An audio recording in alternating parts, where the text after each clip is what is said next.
lawfully wedded wife? And Gina, do you take and accept Rabiel to become your lawfully wedded husband? Sige, makitayo kayong dalawa. Diba ang para kay Gina? Okay, waka muna. I'm assuming by this time you have a romantic way to call your wife. Meron na ba? Oh, ano ba itatawag mo sa kanya? Huwag naman Gina. Think of romantic way, ha? Ano nice mo? Ha? Bebe.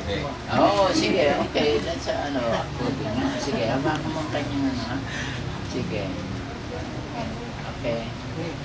Hawakan mo. Wear this ring, say it. Wear this ring. Wear this ring. A symbol. A symbol. Of my love. Of my love. Fidelity. Fidelity. To be your husband. Your husband. Forever. Forever. And ever. And ever. Okay, so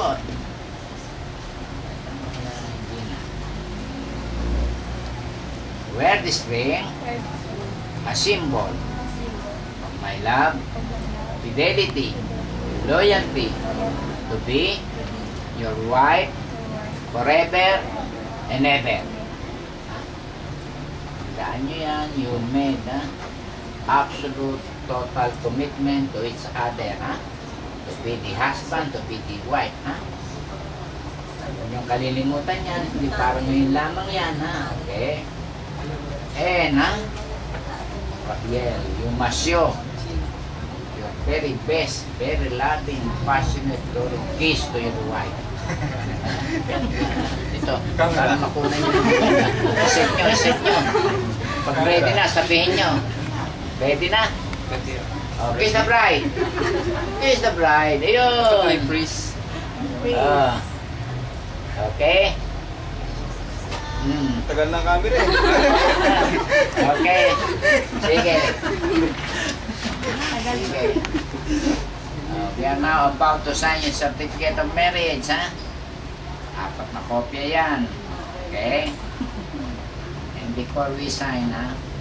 Allow me to make you a suggestion. Kaya as husband and wife, ha? Never find fault to each other at any time.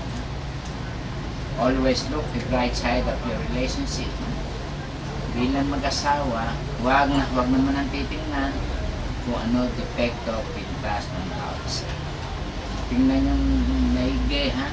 Yung kabutihan, katangian bilang mag-asawa. Okay? Yun ang maganda. Avoid what other married couple doing. Iwasan nyo yung ginagawa ng ibang asawa. Washing their linen in public. Pag may pintas sa asawa, panay ka na pinagsasabi kung paano yung pinahalaga. They don't realize that doing that, putting into embarrassment on relationship as husband. Okay? Gagawin mo, iwasan niyo yun, ha? Pangalawa, things not wanted or expected, if adversity happen, never make it a point of blaming sa atin.